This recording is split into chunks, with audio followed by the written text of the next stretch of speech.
guys jot those down?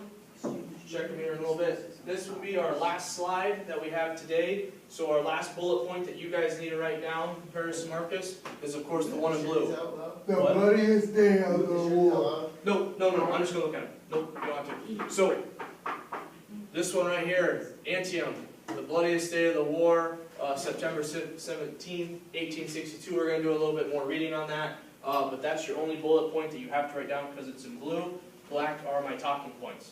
So remember, Robert E. Lee, he's the general for the Confederate Army, so he's the guy down south, he's the general for them, marched his troops into Maryland to take over the North, okay? The South is winning the war, winning the first half, but he gets a little cocky and decides, I'm going to beat the North and I'm going to go up there and take them over. Well, he does this, the two armies met, and a total of 20,000 troops were wounded or killed at the city of Antietam.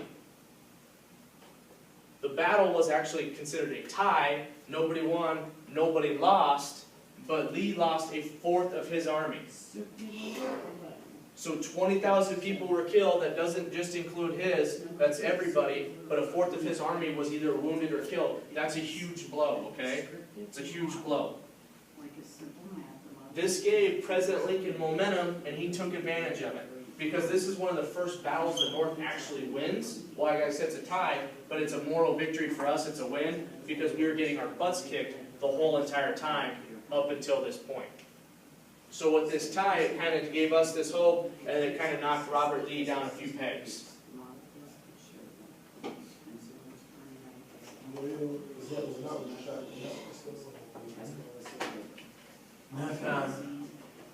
We just have to, did you get that right down, Paris? Yeah. Okay, sweet.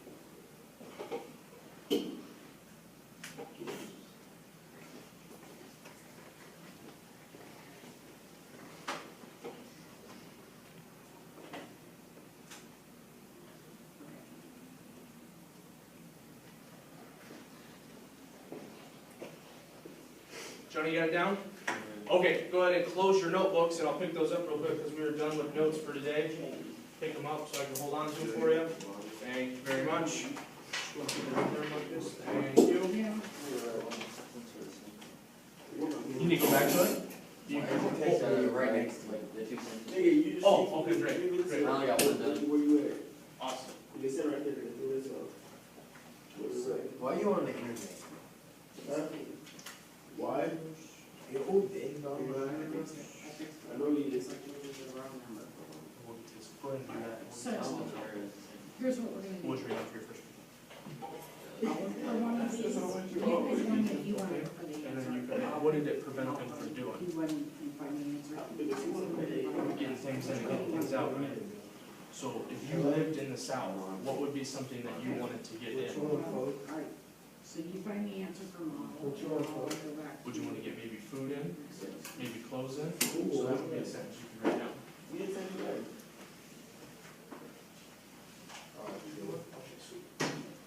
Okay, guys. So what we're gonna do, this will be our last assignment before we call it quits here, is we're just gonna take turns reading this. So, Joe, do you want me to read the whole thing? Yeah, Answer you read the questions? whole thing. Then we want to answer questions? Yeah.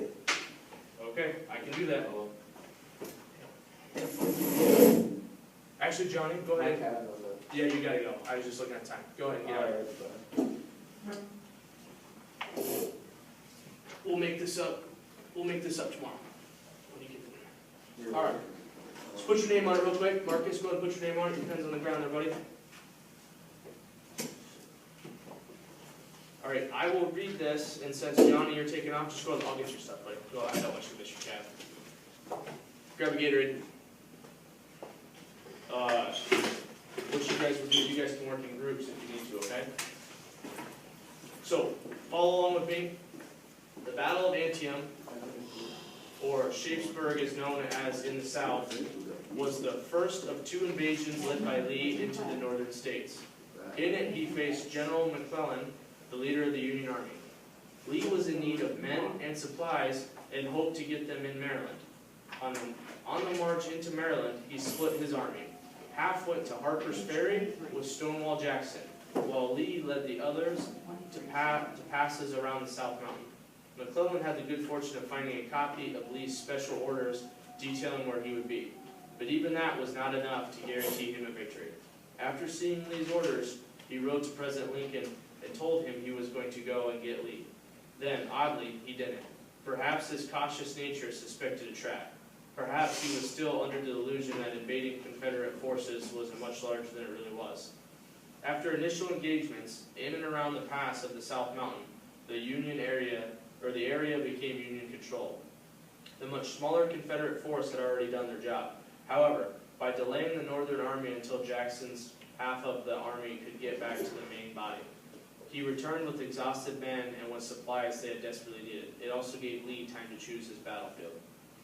The early morning of September 17, 1862, found Lee's army on a low ridge with Antietam Creek to his right and the Potomac River to his left. The battle would unfold with action in three main areas: the cornfield, the sunken road, and the bridge.